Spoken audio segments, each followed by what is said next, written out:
사도행전 20장 17절부터 22절까지 교도합니다. 17절 제가 있습니다. 바울이 밀레도에서 사람을 에베소로 보내어 교회 장로들을 청하니 오매 그들에게 말하되 아시아에 들어온 첫날부터 지금까지 상 여러분 가운데서 어떻게 행하는지를 곧 모든 겸손과 눈물이며 유대인의 간교로 말미암아 당한 시험을 참고 주를 섬긴 것과 유익한 것이 무엇이든지 공중 앞에서나 집에서나 거리낌이 없이 여러분에게 전하여 유대인과 헬라인들에게 하나님께 대한 회개와 우리 주 예수 그리스도께 대한 믿음을 증언한 것이라. 보라, 이제 나는 성령에 매여 예루살렘으로 가는데 거기서 무슨 일을 당할는지 알지 못하노라. 아멘. 같이 인사하겠습니다. 주의 이름으로 잘 될 것입니다. 더 잘 될 것입니다. 끝없이 잘 될 것입니다. 아멘.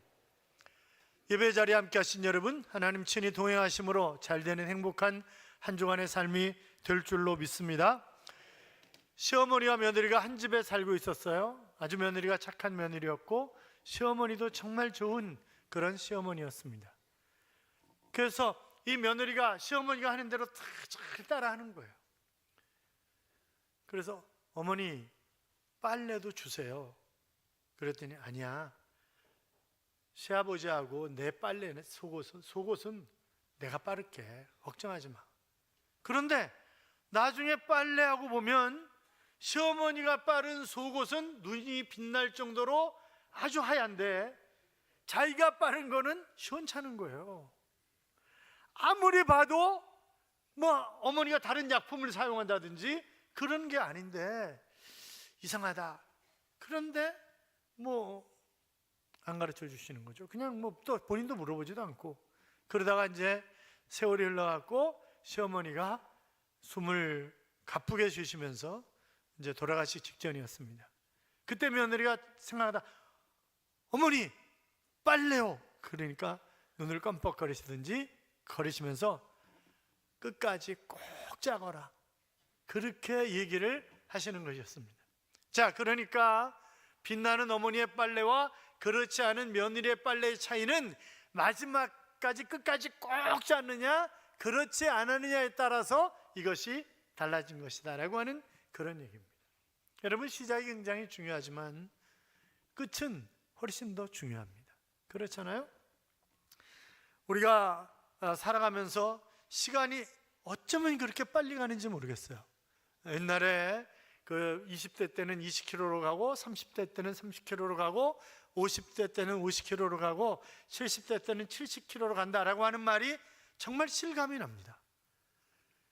그러니까 20대 그렇고 30대 개척했을 때 너무 시간이 안 가는 거예요.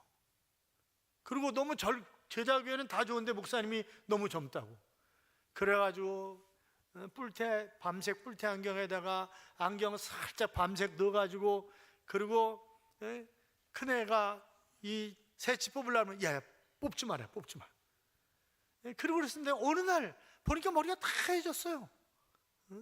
그리고 눈 껌뻑 뜨면 다시 주일이야. 이게 주일날 예배 끝나 오후에 들어가가지고 야 이제 한 주 잘 지냈다, 또 한 주 이제 새롭게 잘 시작했어. 그리고 눈 다시 감았다 뜨면 또 주일이야. 이게 얼마나 빠른지 몰라요. 그렇잖아요? 아마 여러분도 다 마찬가지일 거예요. 지금까지 살아온 삶이 어떻게 살아온 것인지라고 하는 것도 대단히 중요하지만 앞으로 살아갈 삶을 내가 어떻게 살아야 되는가라고 하는 것은 훨씬 더 중요한 것 아니겠습니까? 마가복음 12장 30절에 보면 내 마음을 다하고 목숨을 다하고 뜻을 다하고 힘을 다하여 주 너의 하나님을 사랑하라. 그렇게 살라는 거잖아요. 그렇게 쉬워요? 어려워요? 쉽지 않아요. 그게 쉽지 않아요. 17절 18절을 쉬운 성경으로 보면 바울이 밀레도에서 에베소로 사람을 보내어 교회 장로들을 불렀습니다. 장로들이 오자 바울은 그들에게 이렇게 말했습니다. 내가 아시아에서 온 첫날부터 여러분과 함께 지내면서 어떻게 생활해 왔는지 여러분은 잘 아실 것입니다. 여러분, 기독교가 세계 역사의 중심에 서는데 자리매김을 한 사람이 누구냐? 바로 사도 바울이에요. 세계 문명을 확 뒤바꿔 놓은 그런 사람이 누구냐? 바로 사도 바울이에요. 그러니까 그 사도 바울이라고 하는 이름은 기독교가 존재하는 한 영원히 빛날 그런 이름이죠. 그냥 정말 아름답게 살아온 거예요. 그의 나이가 이미 60이 넘어선 것입니다. 그런데 지금까지 살아온 삶이 정말 힘들게 30여 년 가까이 주님을 위해서 살아왔으니까 이제 나도 그만하면 됐다, 이만하면 쉴 때가 되지 않았냐, 이렇게 생각할 수 있지만, 그러나 바울은 그렇지 않습니다. 예수님 때문에, 예수 믿는 사람으로 살아왔기 때문에, 예수 믿으라고 복음을 전하며 살아왔기 때문에 그동안 당한 그런 모함, 고통, 이것은 말할 수 없는 것이었습니다. 여러분, 사명을 이루는데, 비전을 이루는데, 꿈을 이루는데 그냥 이루어지는 것은 아무것도 없습니다. 거기에는 반드시 희생이 따른다고요. 그래서 오늘 그 희생을 모든 겸손과 눈물이었다라고 하는 그런 표현을 쓰고 있는 것을 볼 수 있습니다만, 그의 삶의 고백이죠. 자, 19절부터 21절까지 우리 같이 읽겠습니다. 곧 모든 겸손과 눈물이며 유대인의 간계로 말미암아 당한 시험을 참고 주를 섬긴 것과 유익한 것은 무엇이든지 공중 앞에서나 각 집에서나 꺼리낌이 없이 여러분에게 전하고 가르치고 유대인과 헬라인들에게 하나님께 대한 회개와 우리 주 예수 그리스도께 대한 믿음을 증언하는 것이라. 아멘. 자, 이것은 밀레도에서 바울이 장로들과 하는 그런 이야기입니다. 이 시기는 바울이 하나님 앞에 가기 약 10년 전쯤이 아닐까 그렇게 생각을 하고 있습니다만, 어떻든 지금까지 다메섹 도상에서 부활하신 주님을 만나고 30년 가까이 복음의 열정에 사로잡혀서 그는 정말 아름답게 소아시아를 누비며 그리고 유럽으로 건너가서 아름답게 복음을 전하며 살았습니다. 그가 그렇게 힘들지 않게 살아도 되는 사람이잖아요. 사실상 자랑할 것이 참 많은 그런 사람입니다. 그는 히브리인 중에 히브리인이요, 또 12지파 가운데서 가장 그래도 존경받는 지파인 베냐민 지파 출신이었습니다.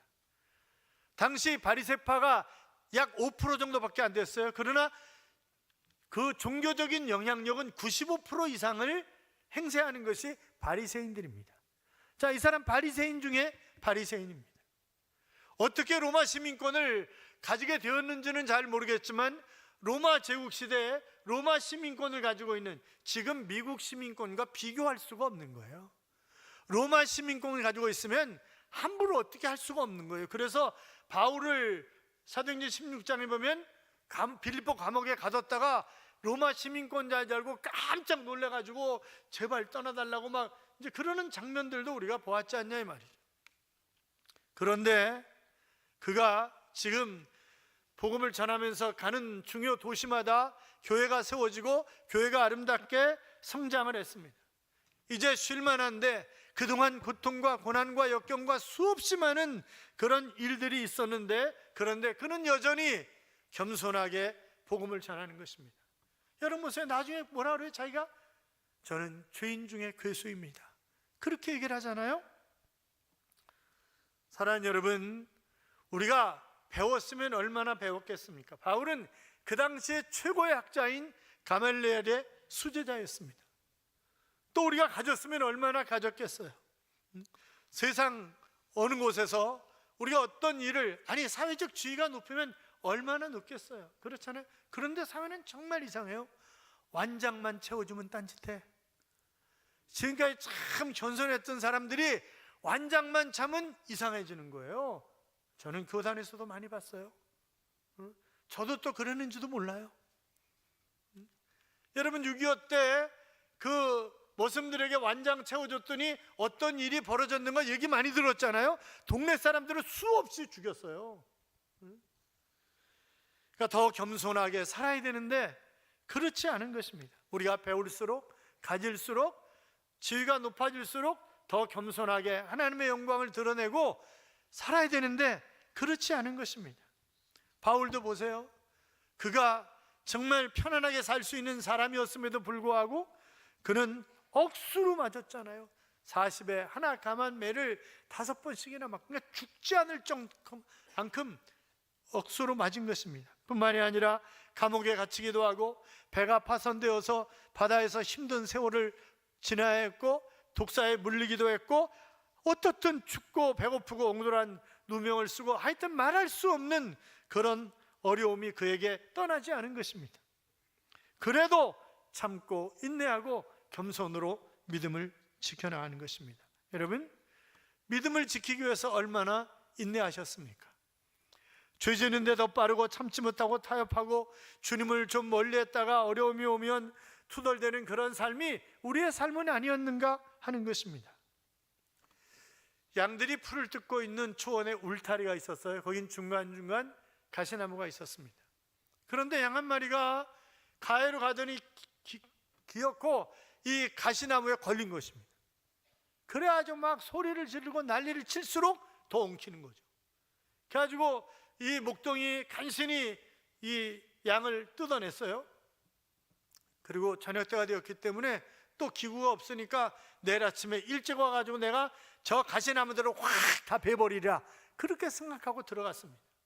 근데 그 다음날 아침에 나와가지고 보니까 새들이 양털을 다 물어 뜯는 거예요. 저들이 어디로 가나 그랬더니 위에 있는 나무로 가가지고 둥지에다가 새털을 전부 까는 것입니다. 그리고 자기 새끼들에게 포근한 잠자리를 제공하는 거죠. 그러니까 가시나무도 쓸 필요가 있구나, 쓸 때가 있는 거구나. 그래서 가시나무를 자르지 못하고 그냥 돌아섰다라고 하는 그런 이야기를 써놓았습니다. 여러분, 다 필요하기 때문에 그 자리에 있는 것입니다. 하나님이 필요하셔서 여러분을 이 땅에 보내셨고 하나님이 제자교에 필요하시기 때문에 여러분을 이 자리로 보내신 것입니다.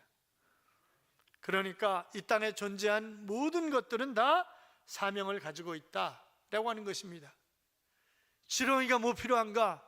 그렇게 생각할 수 있지만 흙 속의 지렁이는 흙을 건강하게 할 뿐만이 아니라 양분을 많이 만들어주고 또 새들의 먹이가 되어줍니다. 꽃이 피는 것이 사명이고 태양은 밝게 하고 따뜻하게 하고 곡식과 과일을 익게 하는 것이 사명입니다. 물은 대지와 만물을 적시고 양분을 공급하는 것이 사명입니다. 그래서 잠언 16장 4절에 보면 여호와께서 온갖 것을 그 쓰임에 적당하게 지으셨나니 악인도 악한 날에 적당하게 하셨느니라 그렇게 말씀하고 있습니다.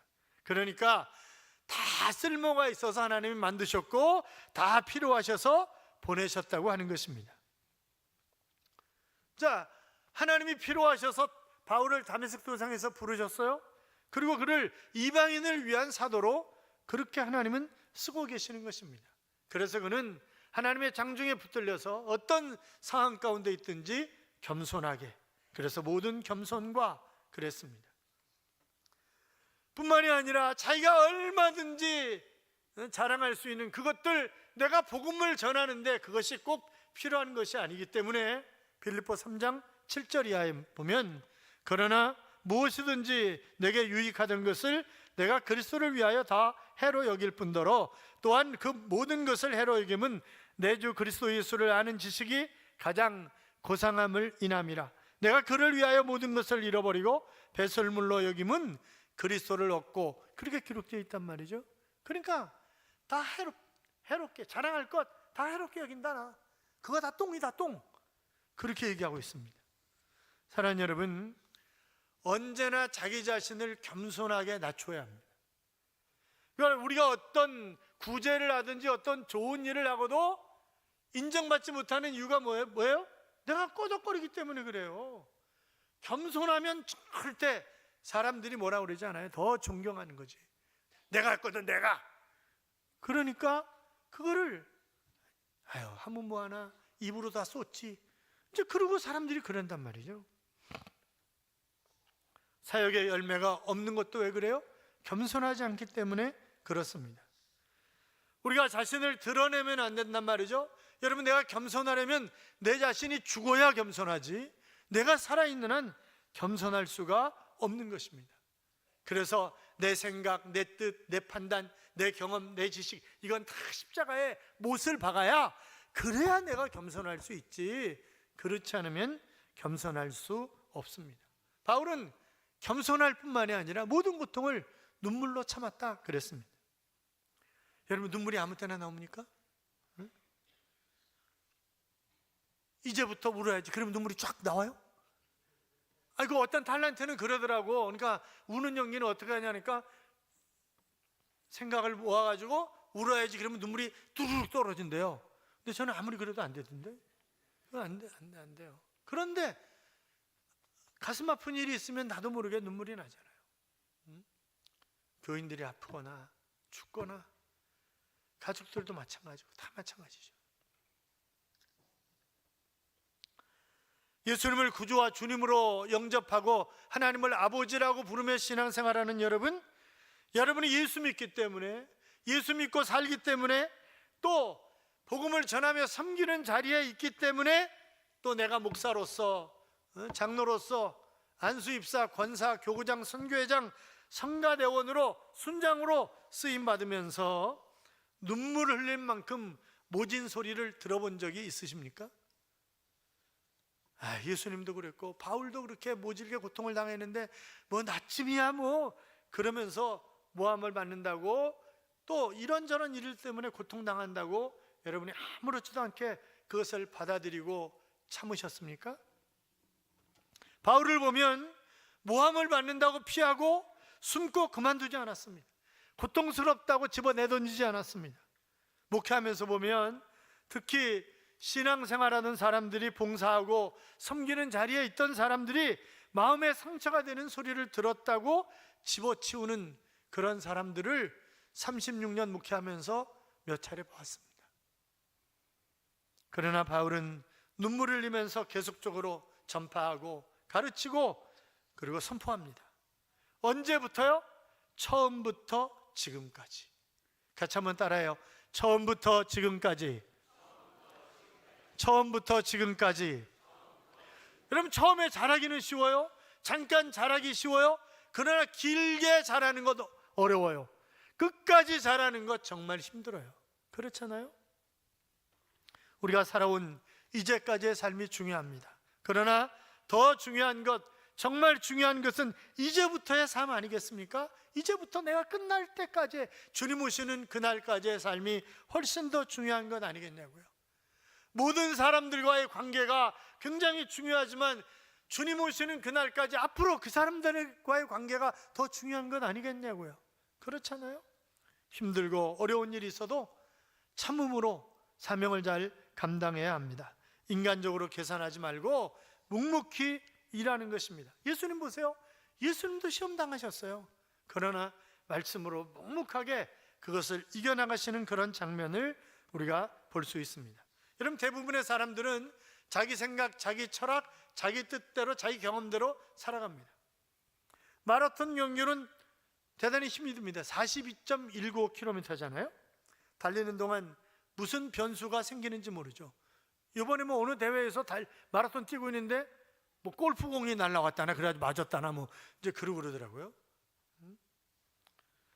바울은 자신의 앞날이 매우 험악하다고 하는 사실을 잘 알고 있었습니다. 그러나 자기 욕심대로, 자기 뜻대로 살지 않는 것입니다. 오직 성령의 지시에 따라 살았습니다.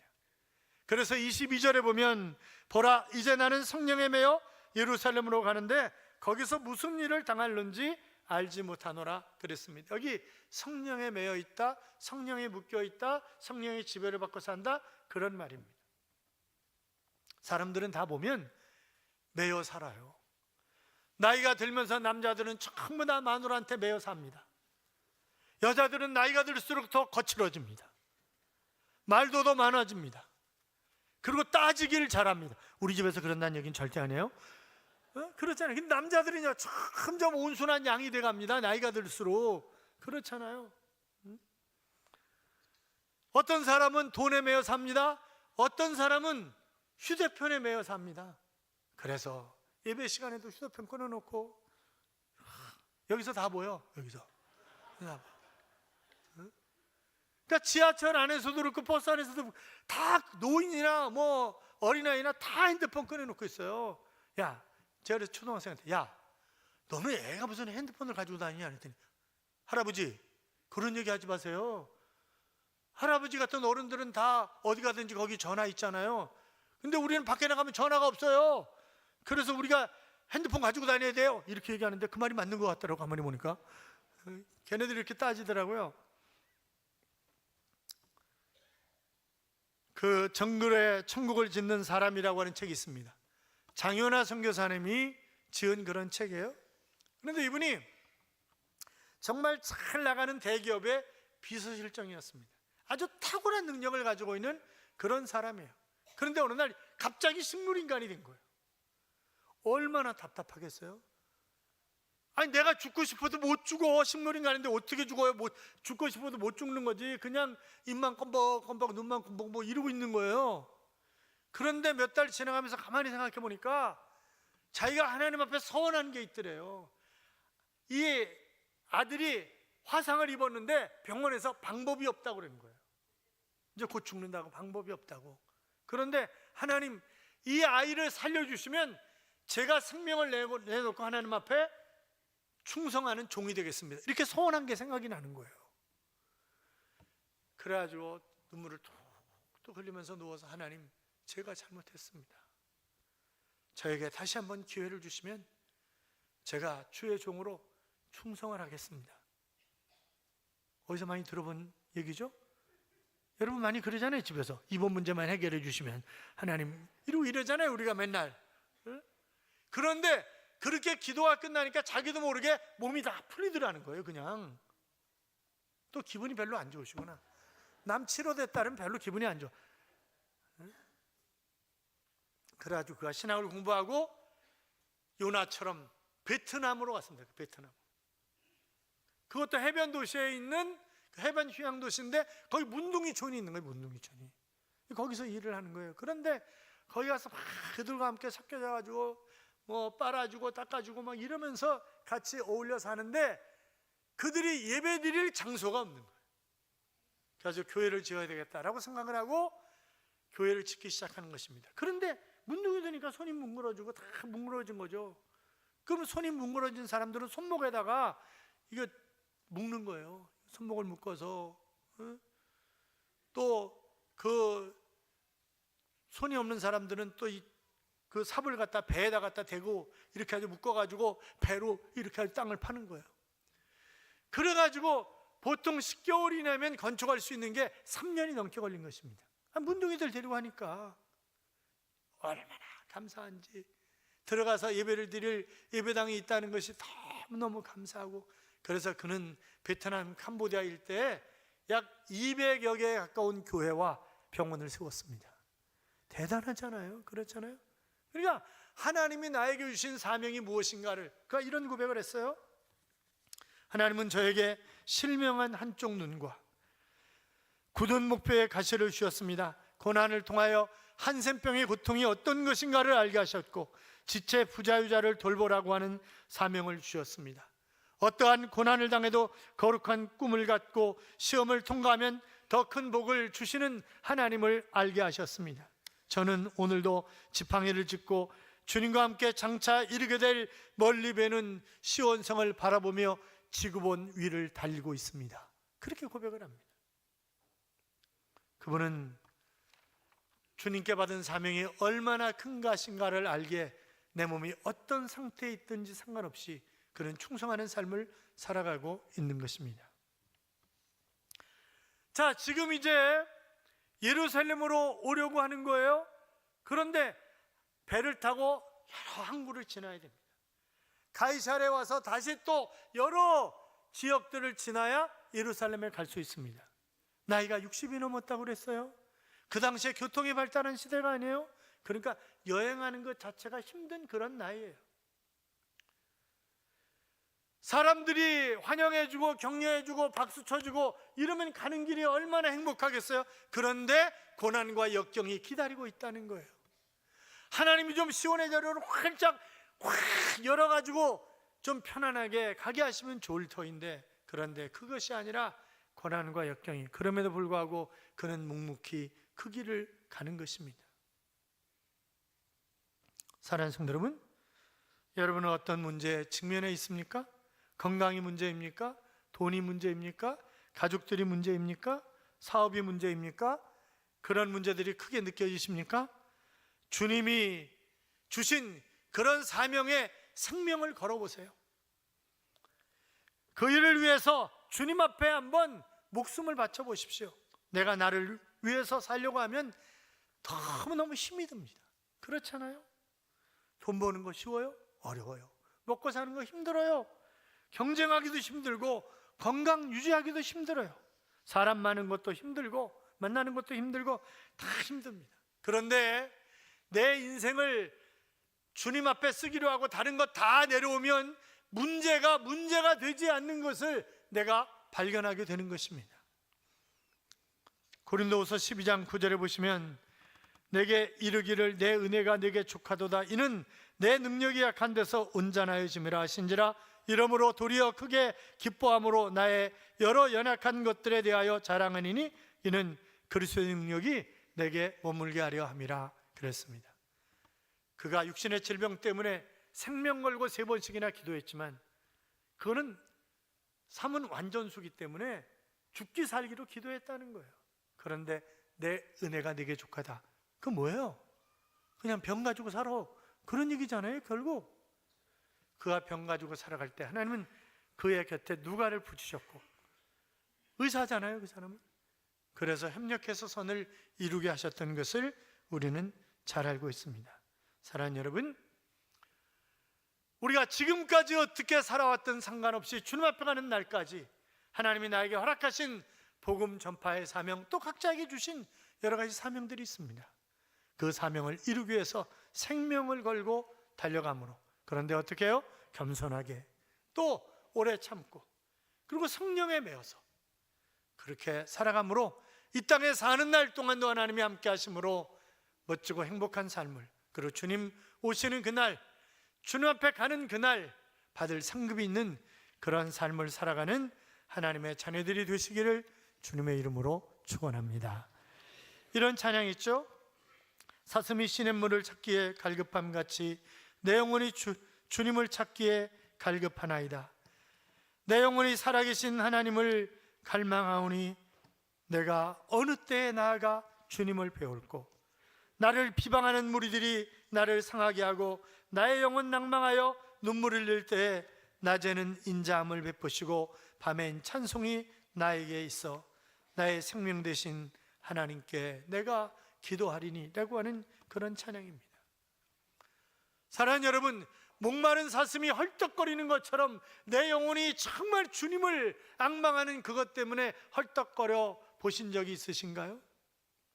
내가 정말 안타까움 속에서 몸부림치며 주님 앞에 기도해 본 적이 언제인가요? 눈물이 콧물이 되고 범벅이 되어서 하나님 함께 하시는 것 감사하다고 눈물을 흘리며 기도한 적이 언제이신가요? 우리 자신을 되돌아봅시다. 그리고 온전히 서서 하나님 기뻐하시는 사명을 멋지게 감당할 수 있기를 주님의 이름으로 축원합니다.